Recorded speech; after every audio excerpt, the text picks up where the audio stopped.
Hello, and welcome to Another World Audiobooks. Well, Frankenstein does it again. If you haven't read this book, I'd bet anything that you're not expecting what's coming in this episode. This week, the monster speaks. Quite eloquently. Are you liking the podcast? I'd love to hear from you. Sometimes it kind of feels like I'm just putting this out there and I have no idea what you guys are thinking. So check out Another World Audiobooks on all the social medias or leave a rating and review on iTunes.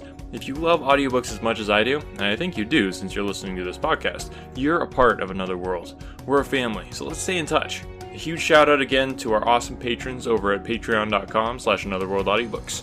Remember, if you want to say in what book we do after Frankenstein, head over to patreon.com/anotherworldaudiobooks and you can join the exclusive group that'll have a say in what book we do next. Thanks so much for listening today. But enough of that. Without further ado, I give you Frankenstein. Chapter 9. Nothing is more painful to the human mind than, after the feelings have been worked up by a quick succession of events, the dead calmness of inaction and certainty which follows and deprives the soul both of hope and fear. Justine died, she rested, and I was alive. The blood flowed freely in my veins, but a weight of despair and remorse pressed on my heart which nothing could remove. Sleep fled from my eyes. I wandered like an evil spirit, for I had committed deeds of mischief beyond description horrible, and more, much more, I persuaded myself, was yet behind. Yet my heart overflowed with kindness and the love of virtue. I had begun life with benevolent intentions, and thirsted for the moment when I should put them in practice and make myself useful to my fellow beings. Now all was blasted. Instead of that serenity of conscience which allowed me to look back upon the past with self-satisfaction, and from thence to gather promise of new hopes, I was seized by remorse and the sense of guilt, which hurried me away to a hell of intense torture such as no language can describe. This state of mind preyed upon my health, which had perhaps never entirely recovered from the first shock it had sustained. I shunned the face of man. All sound of joy or complacency was torture to me. Solitude was my only consolation. Deep, dark, death-like solitude. My father observed with pain the alteration perceptible in my disposition and habits, and endeavoured by arguments deduced from the feelings of his serene conscience and guiltless life to inspire me with fortitude and awaken in me the courage to dispel the dark cloud which brooded over me. "Do you think, Victor," said he, "that I do not suffer also? No one could love a child more than I loved your brother." Tears came into his eyes as he spoke. "But it is not a duty to the survivors that we should refrain from augmenting their unhappiness by an appearance of immoderate grief. It is also a duty owed to yourself, for excessive sorrow prevents improvement or enjoyment, and even the discharge of daily usefulness, without which no man is fit for society." This advice, although good, was totally inapplicable to my case. I should have been the first to hide my grief and console my friends if remorse had not mingled its bitterness, and terror its alarm, with my other sensations. Now I could only answer my father with a look of despair, and endeavour to hide myself from his view. About this time we retired to our house at Rivet. This change was particularly agreeable to me. The shutting of the gates regularly at 10 o'clock, and the impossibility of remaining on the lake after that hour, had rendered our residence within the walls of Geneva very irksome to me. I was now free. Often, after the rest of the family had retired for the night, I took the boat and passed many hours upon the water. Sometimes, with my sails set, I was carried by the wind, and sometimes, after rowing into the middle of the lake, I left the boat to pursue its own course, and gave way to my own miserable reflections. I was often tempted, when all was at peace around me, and I the only unquiet thing that wandered restless in a scene so beautiful and heavenly, if I except some bat or the frogs whose harsh and interrupted croakings was heard only when I approached the shore. Often, I say, I was tempted to plunge into the silent lake, that the waters might close over me and my calamities forever. But I was restrained when I thought of the heroic and suffering Elizabeth, whom I tenderly loved, and whose existence was bound up in mine. I thought also of my father and surviving brother. Should I, by my base desertion, leave them exposed and unprotected to the malice of the fiend whom I let loose among them? At these moments I wept bitterly, and wished that peace would revisit my mind, only that I might afford them consolation and happiness. But that could not be. Remorse extinguished every hope. I had been the author of unalterable evils, and I lived in daily fear lest the monster whom I had created should perpetrate some new wickedness. I had an obscure feeling that all was not over, and that he would still commit some signal crime, which by its enormity should almost efface the recollection of the past. There was always scope for fear, so long as anything I loved remained behind. My abhorrence of this fiend cannot be conceived. When I thought of him, I gnashed my teeth, my eyes became inflamed, and I ardently wished to extinguish that life which I had so thoughtlessly bestowed. When I reflected on his crimes and malice, my hatred and revenge burst all bounds of moderation. I would have made a pilgrimage to the highest peaks of the Andes, could I, when there, have precipitated him to their base. I wished to see him again, that I might wreak the utmost extent of abhorrence on his head, and avenge the death of William and Justine. Our house was the house of mourning. My father's health was deeply shaken by the horror of the recent events. Elizabeth was sad and desponding. She no longer took delight in her ordinary occupations. All pleasure seemed to her sacrilege toward the dead. External woe and tears, she then thought, was the just tribute she should pay to innocence so blasted and destroyed. She was no longer that happy creature who in earlier youth wandered with me on the banks of the lake, and talked with ecstasy of our future prospects. The first of those sorrows which are sent to wean us from the earth had visited her, and its dimming influence quenched her dearest smiles. "When I reflect, my dear cousin," said she, "on the miserable death of Justine Moritz, I no longer see the world and its works as they before appeared to me. Before, I looked upon the accounts of vice and injustice that I read in books, or heard from others as tales of ancient days or imaginary evils. At least they were remote and more familiar to reason than to the imagination. But now misery has come home, and men appear to me as monsters thirsting for each other's blood. Yet I am certainly unjust. Everybody believed that poor girl to be guilty, and if she could have committed the crime for which she suffered, assuredly she would have been the most depraved of human creatures. For the sake of a few jewels, to have murdered the son of her benefactor and friend, a child whom she had nursed from its birth, and appeared to love as if it had been her own. I could not consent to the death of any human being, but certainly I should have thought such a creature unfit to remain in the society of men. But she was innocent, I know, I feel she was innocent. You are of the same opinion, and that confirms me. Alas, Victor, when falsehood can look so like the truth, who can assure themselves of certain happiness? I feel as if I were walking on the edge of a precipice towards which thousands are crowding and endeavouring to plunge me into the abyss. William and Justine were assassinated, and the murderer escapes. He walks about the world free and perhaps respected. But even if I were condemned to suffer on the scaffold for the same crimes, I would not change places with such a wretch." I listened to this discourse with the extremest agony. I, not indeed, but in effect, was the true murderer. Elizabeth read my anguish in my countenance, and kindly taking my hand, said, "My dearest friend, you must calm yourself. These events have affected me, God knows how deeply, but I am not so wretched as you are. There is an expression of despair, and sometimes of revenge in your countenance that makes me tremble. Dear Victor, banish these dark passions. Remember the friends around you, who centre all their hopes in you. Have we lost the power of rendering you happy? Ah, while we love, while we are true to each other, here in this land of peace and beauty, your native country, we may reap every tranquil blessing. What can disturb our peace?" And could not such words from her whom I fondly prized, before every other gift of fortune, suffice to chase away the fiend that lurked in my heart? Even as she spoke, I drew near to her, as if in terror, lest at that very moment the destroyer had been near to rob me of her. Thus not the tenderness of friendship, nor the beauty of earth, nor of heaven, could redeem my soul from woe. The very accents of love were ineffectual. I was encompassed by a cloud which no beneficial influence could penetrate. The wounded deer dragging its fainting limbs to some untrodden brake, there to gaze upon the arrow which had pierced it, and to die, was but a type of me. Sometimes I could cope with the sullen despair that overwhelmed me, but sometimes the whirlwind passions of my soul drove me to seek, by bodily exercise and by change of place, some relief from my intolerable sensations. It was during an access of this kind that I suddenly left my home, and bending my steps toward the near alpine valleys, sought in the magnificence, the eternity of such scenes, to forget myself in my ephemeral, because human, sorrows. My wanderings were directed towards the valley of Chamonix. I had visited it frequently during my boyhood. 6 years had passed since then. I was a wreck, but naught had changed in those savage and enduring scenes. I performed the first part of my journey on horseback. I afterwards hired a mule, as the more sure-footed and least liable to receive injury on these rugged roads. The weather was fine. It was about the middle of the month of August, nearly 2 months after the death of Justine, that miserable epoch from which I dated all my woe. The weight upon my spirit was sensibly lightened as I plunged yet deeper into the ravine of Arve.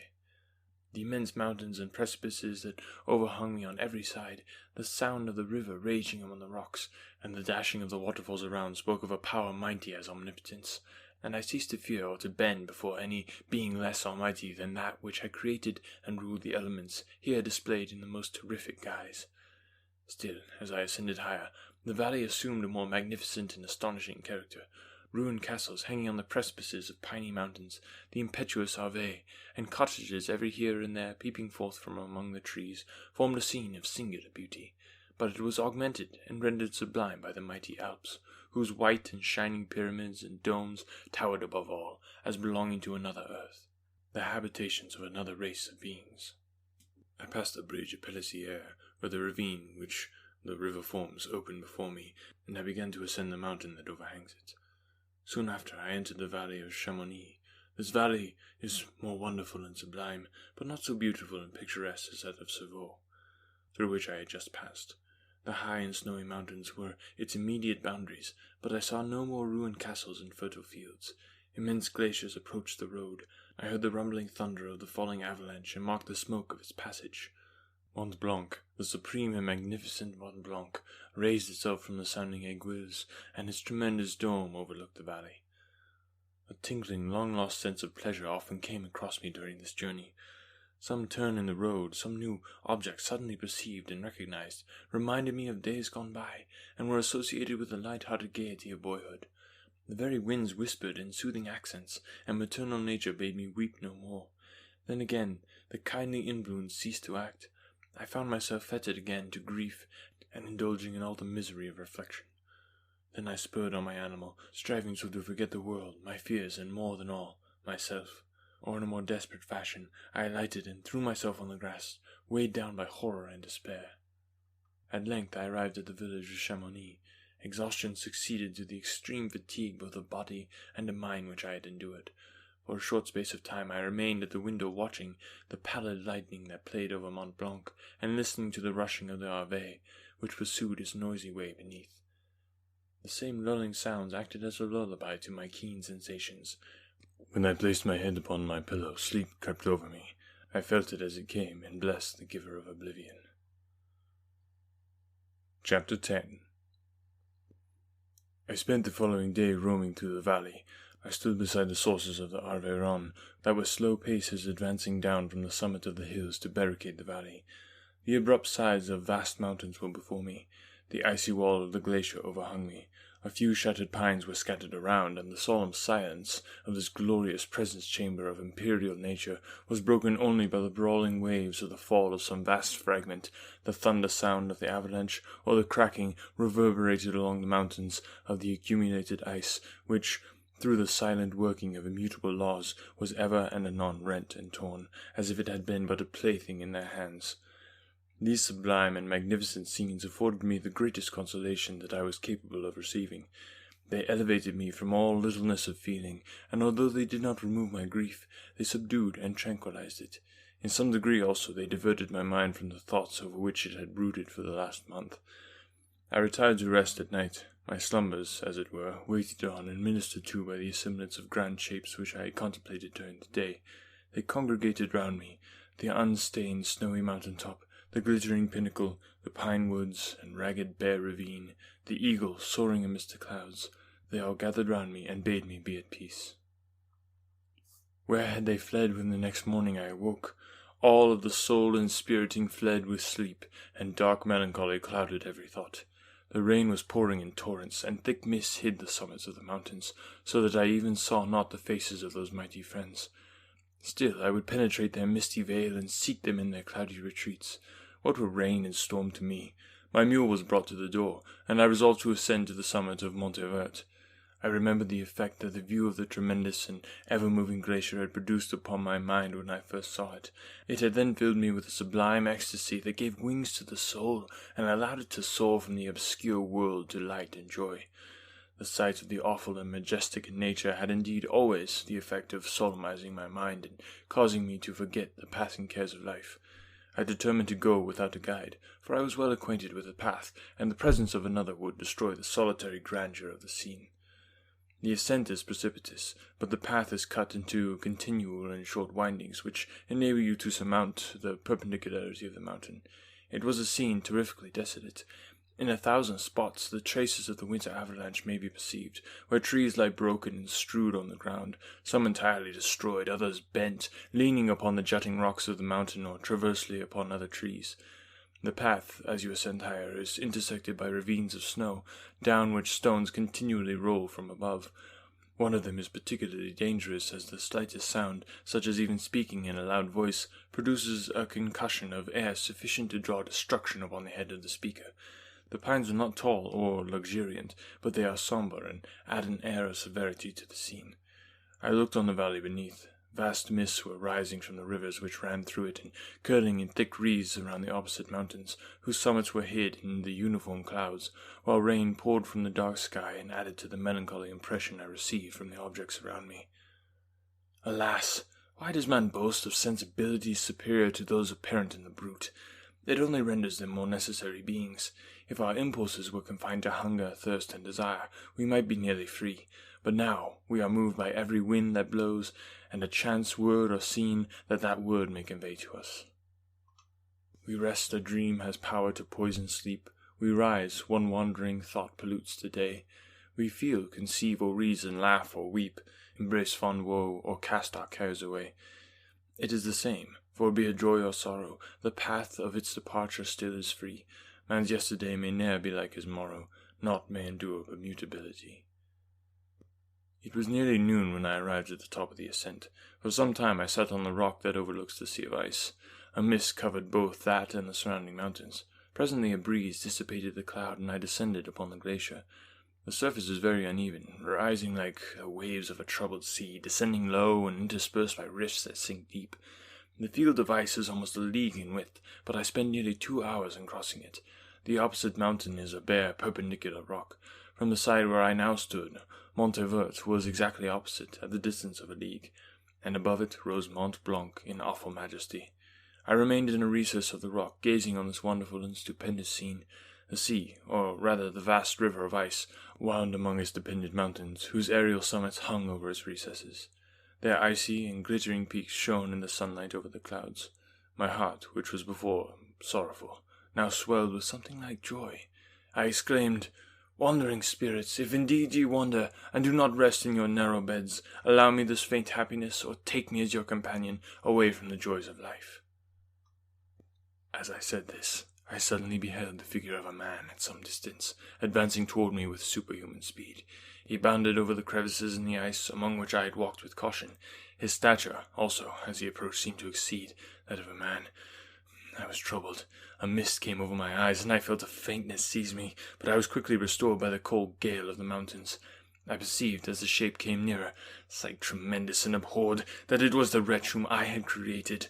I trembled with rage and horror, resolving to wait his approach, and then close with him in mortal combat. He approached. His countenance bespoke bitter anguish, combined with disdain and malignity, while its unearthly ugliness rendered it almost too horrible for human eyes. But I scarcely observed this. Rage and hatred had at first deprived me of utterance, and I recovered only to overwhelm him with words expressive of furious detestation and contempt.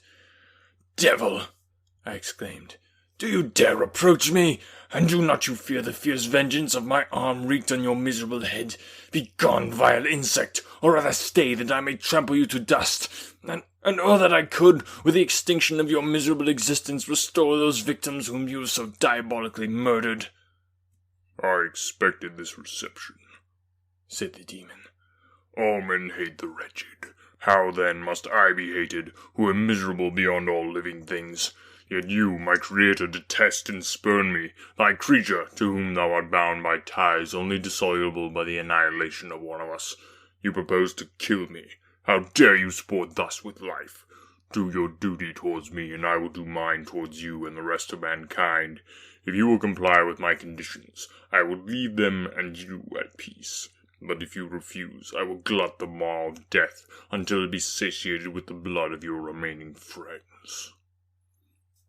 Abhorred monster! Fiend that thou art! The tortures of hell are too mild a vengeance for thy crimes. Wretched devil! You reproach me with your creation. Come on, then, that I may extinguish the spark which I so negligently bestowed.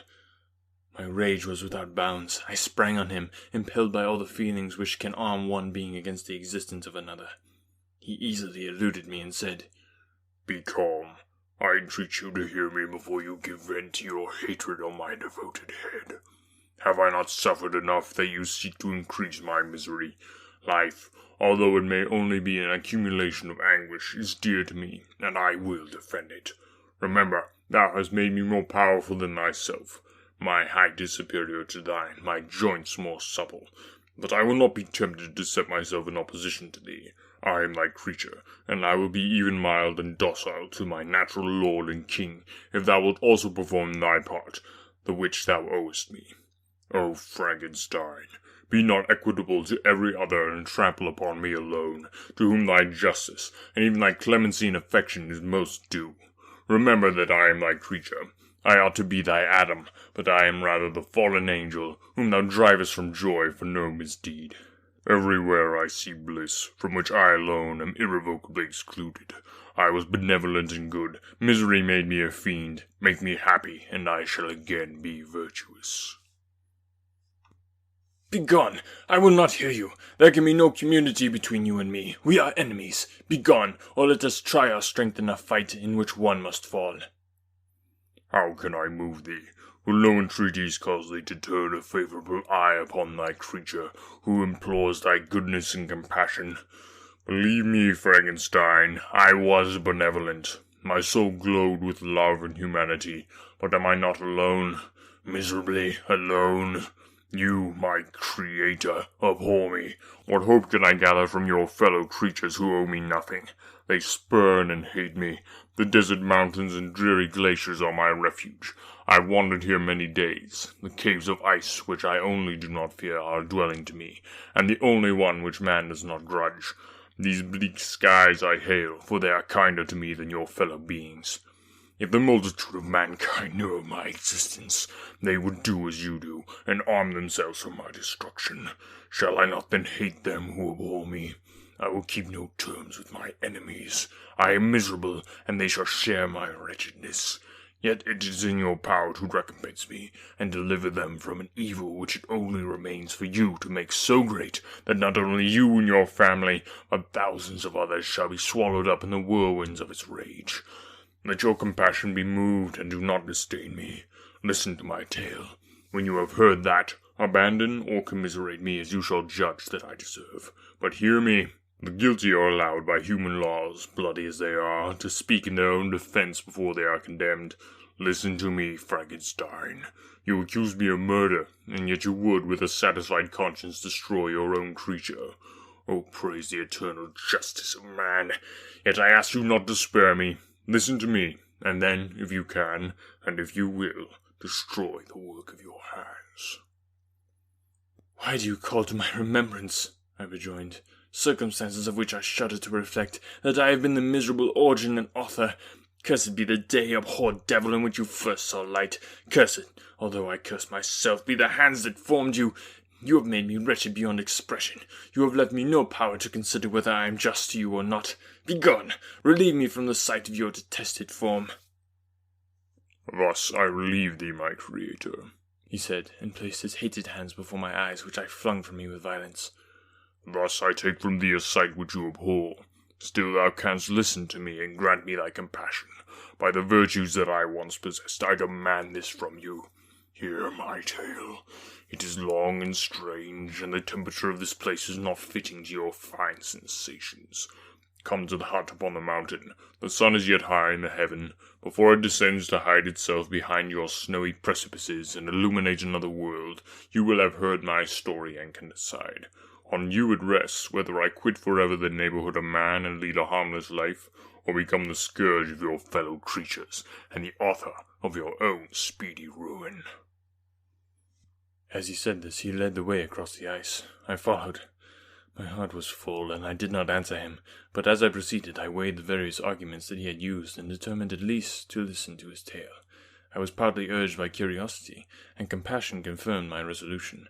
I had hitherto supposed him to be the murderer of my brother, and I eagerly sought a confirmation or denial of this opinion. For the first time, also, I felt what the duties of a creator towards his creature were, and that I ought to render him happy before I complained of his wickedness. These motives urged me to comply with his demand. We crossed the ice, therefore, and ascended the opposite rock. The air was cold, and the rain again began to descend. We entered the hut, the fiend with an air of exultation, I with a heavy heart and depressed spirits. But I consented to listen, and seating myself by the fire which my odious companion had lighted, he thus began his tale. Chapter 11. It is with considerable difficulty that I remember the original era of my being. All the events of that period appear confused and indistinct. A strange multiplicity of sensations seized me, and I saw, felt, heard, and smelt at the same time, and it was indeed a long time before I learned to distinguish between the operations of my various senses. By degrees, I remember, a stronger light pressed upon my nerves, so that I was obliged to shut my eyes. Darkness then came over me and troubled me, but hardly had I felt this when, by opening my eyes as I now suppose, the light poured in upon me again. I walked, and, I believe, descended, but I presently found a great alteration in my sensations. Before, dark and opaque bodies had surrounded me, impervious to my touch or sight, but I now found that I could wander on at liberty with no obstacles which I could not either surmount or avoid. The light became more and more oppressive to me, and the heat wearying as I walked. I sought a place where I could receive shade. This was the forest near Ingolstadt, and here I lay by the side of a brook, resting from my fatigue, until I felt tormented by hunger and thirst. This roused me from my nearly dormant state, and I ate some berries which I found hanging on the trees or lying on the ground. I slaked my thirst at the brook, and then lying down was overcome by sleep. It was dark when I awoke. I felt cold also, and half frightened, as it were, instinctively, finding myself so desolate. Before I had quitted your apartment, on a sensation of cold, I had covered myself with some clothes, but these were insufficient to secure me from the dews of night. I was a poor, helpless, miserable wretch. I knew and could distinguish nothing, but feeling pain invade me on all sides, I sat down and wept. Soon a gentle light stole over the heavens and gave me a sensation of pleasure. I started up and beheld a radiant form rise from among the trees. The moon. I gazed with all kind of wonder. It moved slowly, but it enlightened my path, and I again went out in search of berries. I was still cold when under one of the trees I found a huge cloak, with which I covered myself and sat down on the ground. No distinct ideas occupied my mind. All was confused. I felt light and hunger and thirst and darkness. Innumerable sounds rang in my ears, and on all sides various scents saluted me. The only object that I could distinguish was the bright moon, and I fixed my eyes on it with pleasure. Several changes of day and night passed, and the orb of night had greatly lessened when I began to distinguish my sensations from each other. I gradually saw plainly the clear stream that supplied me with drink, and the trees that shaded me with their foliage. I was delighted when I first discovered that a pleasant sound, which often saluted my ears, proceeded from the throat of the little winged animals who had often intercepted the light from my eyes. I began also to observe with greater accuracy the forms that surrounded me, and to perceive the boundaries of the radiant roof of light which canopied me. Sometimes I tried to imitate the pleasant songs of the birds, but was unable. Sometimes I wished to express my sensations in my own mode, but the uncouth and inarticulate sounds which broke from me frightened me into silence again. The moon had disappeared from the night, and again with a lessened form showed itself, while I still remained in the forest. My sensations had by this time become distinct, and my mind received every day additional ideas. My eyes became accustomed to the light, and to perceive objects in their right forms. I distinguished the insect from the herb, and by degrees one herb from another. I found that the sparrow uttered none but harsh notes, whilst those of the blackbird and thrush were sweet and enticing. One day, when I was oppressed by cold, I found a fire which had been left by some wandering beggars, and was overcome with delight at the warmth I experienced from it. In my joy, I thrust my hand into the live embers, but quickly drew it out again with a cry of pain. How strange, I thought, that the same cause should produce such opposite effects. I examined the materials of the fire, and to my joy found it to be composed of wood. I quickly collected some branches, but they were wet and would not burn. I was pained at this, and sat still watching the operation of the fire. The wet wood which I placed near the heat dried, and itself became inflamed. I reflected on this, and by touching the various branches, I discovered the cause and busied myself in collecting a great quantity of wood, that I might dry it and have a plentiful supply of firewood. When night came on and brought sleep with it, I was in the greatest fear lest my fire should be extinguished. I covered it carefully with dry wood and leaves, and placed wet branches upon it, and then spreading my cloak, I lay on the ground and sank into sleep. It was morning when I awoke, and my first care was to visit the fire. I uncovered it, and a gentle breeze quickly fanned it into a flame. I observed this also, and contrived a fan of branches, which roused the embers when they were nearly extinguished.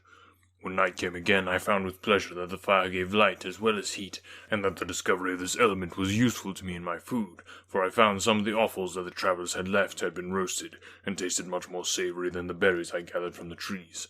I tried therefore to dress my food in the same manner, placing it on live embers. I found that the berries were spoiled by this operation, and the nuts and roots much improved. Food, however, became scarce, and I often spent the whole day searching in vain for a few acorns to assuage the pangs of hunger. When I found this, I resolved to quit the place that I had hitherto inhabited, to seek for one where the few wants I experienced would be more easily satisfied. In this emigration I exceedingly lamented the loss of the fire which I had obtained through accident, and knew not how to reproduce it. I gave several hours to the serious consideration of this difficulty, but I was obliged to relinquish all attempt to supply it, and wrapping myself up in my cloak, I struck across the wood towards the setting sun. I passed 3 days in these rambles, and at length discovered the open country. A great fall of snow had taken place the night before, and the fields were of one uniform white. The appearance was disconsolate, and I found my feet chilled by the cold, damp substance that covered the ground. It was about 7 in the morning, and I longed to obtain food and shelter. At length I perceived a small hut on a rising ground, which had doubtless been built for the convenience of some shepherd. This was a new sight to me, and I examined the structure with great curiosity. Finding the door open, I entered. An old man sat near a fire, over which he was preparing his breakfast.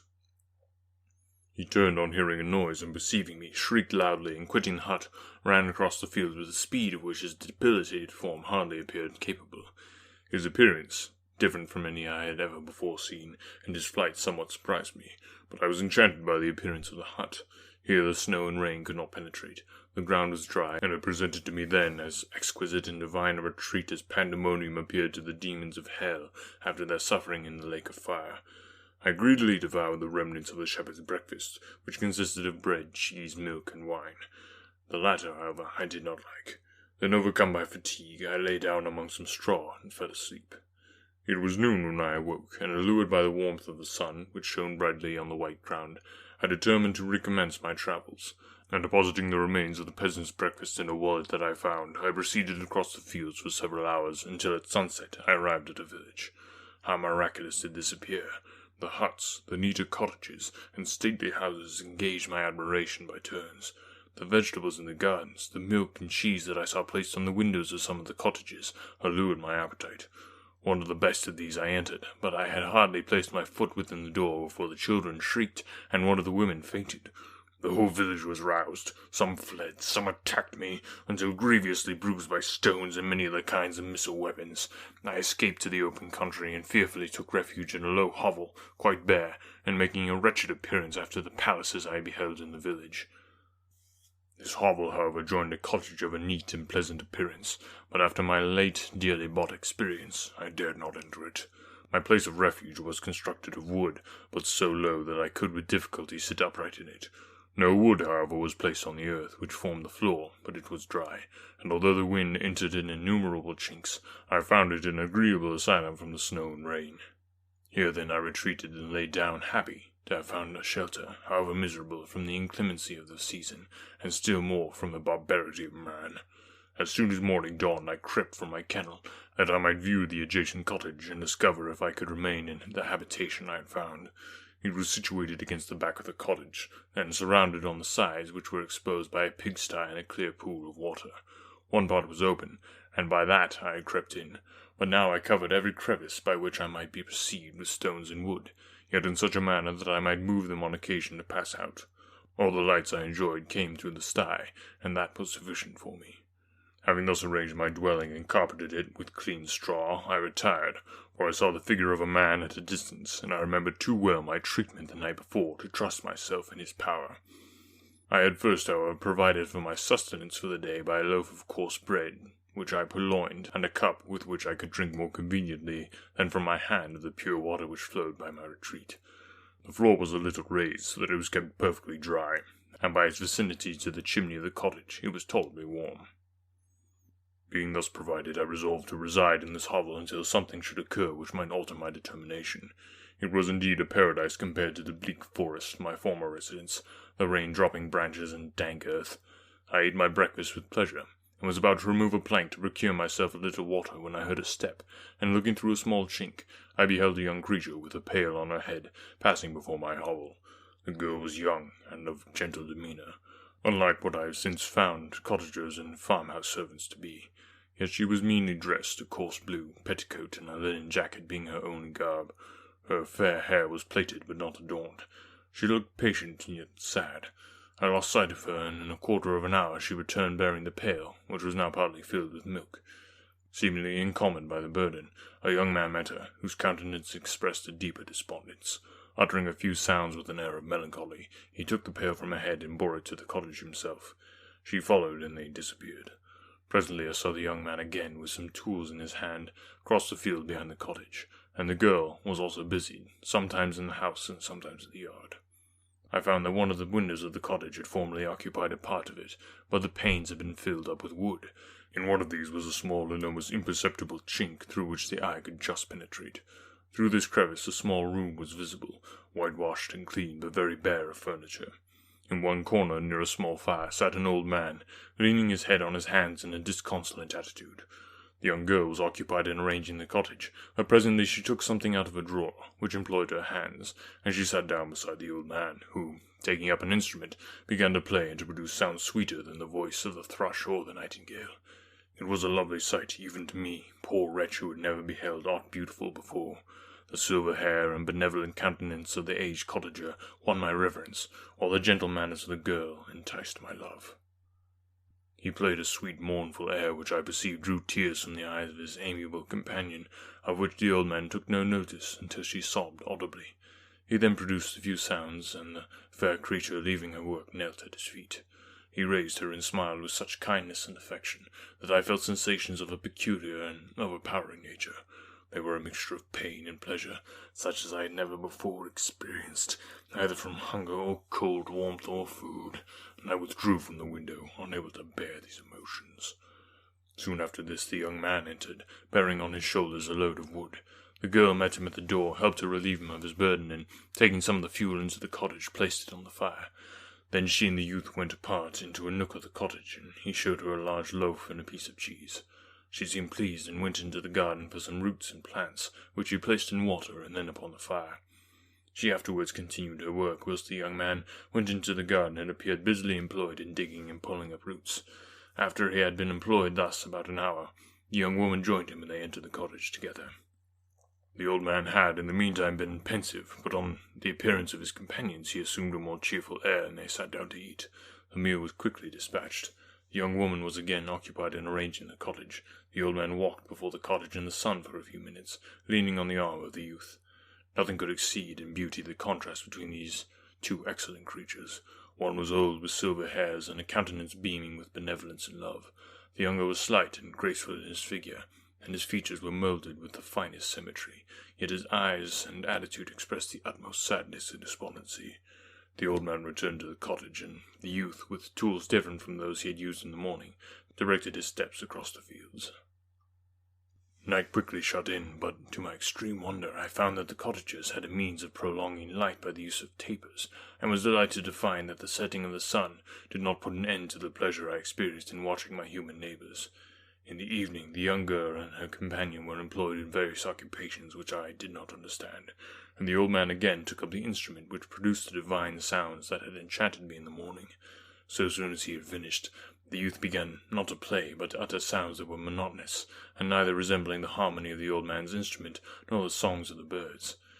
I soon found that he read aloud, but at the time I knew nothing of the science of words or letters. The family, after having been thus occupied for a short time, extinguished their lights and retired, as I conjectured, to rest. Chapter 12. I lay on my straw, but I could not sleep. I thought of the occurrences of the day. What chiefly struck me was the gentle manners of these people, and I longed to join them, but dared not. I remembered too well the treatment I suffered the night before from the barbarous villagers, and resolved, whatever course of conduct I might hereafter think it right to pursue, that for the present I would remain quietly in my hovel, watching and endeavouring to discover the motives which influenced their actions. The cottagers arose the next morning before the sun. The young woman arranged the cottage and prepared the food, and the young departed after the first meal. This day was passed in the same routine as that which preceded it. The young man was constantly employed out of doors, and the girl in various laborious occupations within. The old man, whom I soon perceived to be blind, employed his leisure hours on his instrument or in contemplation. Nothing could exceed the love and respect which the younger cottagers exhibited towards their venerable companion. They performed towards him every little office of affection and duty with gentleness, and he rewarded them by his benevolent smiles. They were not entirely happy. The young man and his companion often went apart and appeared to weep. I saw no cause for their unhappiness, but I was deeply affected by it. If such lovely creatures were miserable, it was less strange that I, an imperfect and solitary being, should be wretched. Yet why were these gentle beings unhappy? They possessed a delightful house, for such it was in my eyes, and every luxury. They had a fire to warm them when chill, and delicious viands when hungry. They were dressed in excellent clothes, and still more they enjoyed one another's company and speech, interchanging each day looks of affection and kindness. What did their tears imply? Did they really express pain? I was at first unable to solve these questions, but perpetual attention and time explained to me many appearances which were first enigmatic. A considerable period elapsed before I discovered one of the causes of the uneasiness of this amiable family.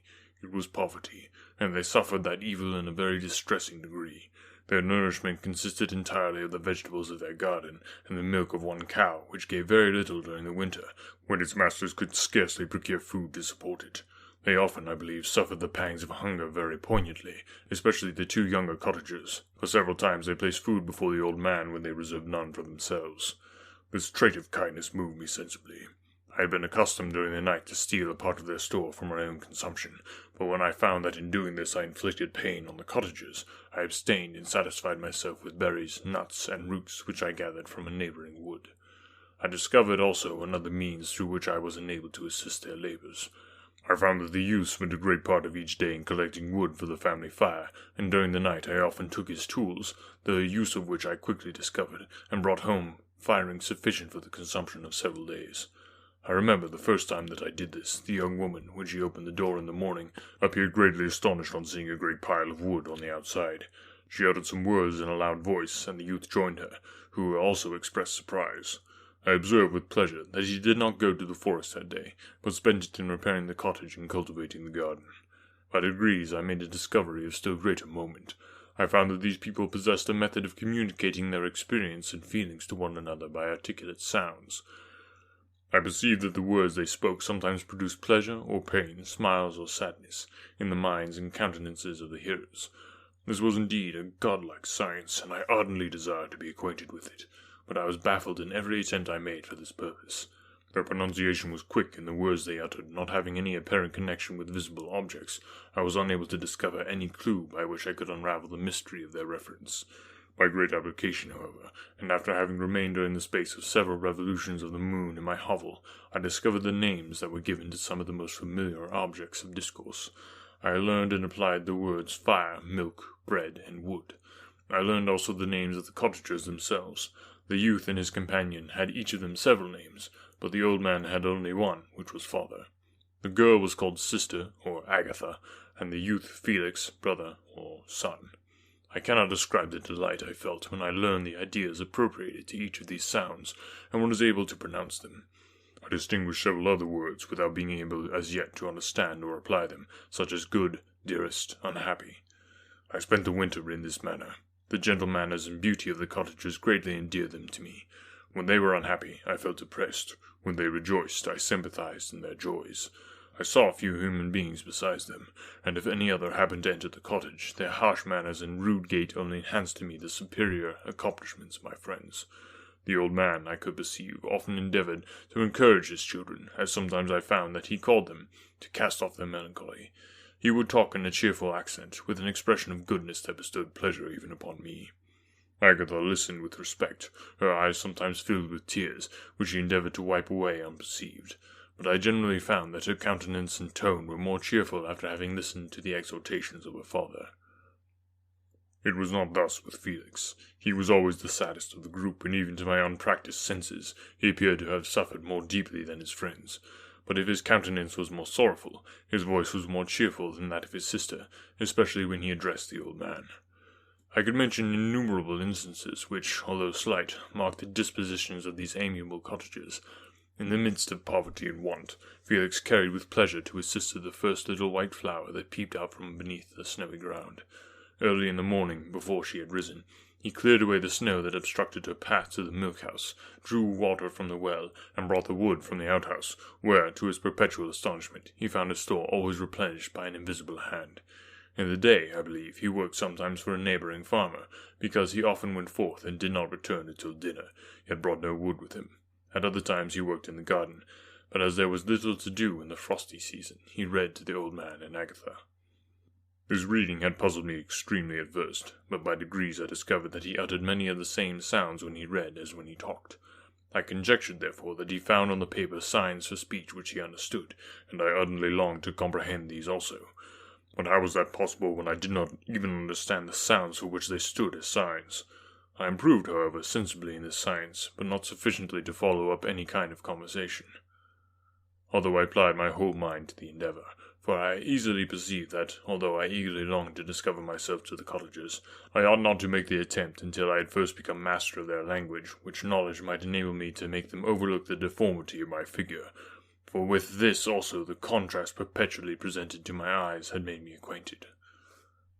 I had admired the perfect forms of my cottagers, their grace, beauty, and delicate complexions, but how was I terrified when I viewed myself in a transparent pool.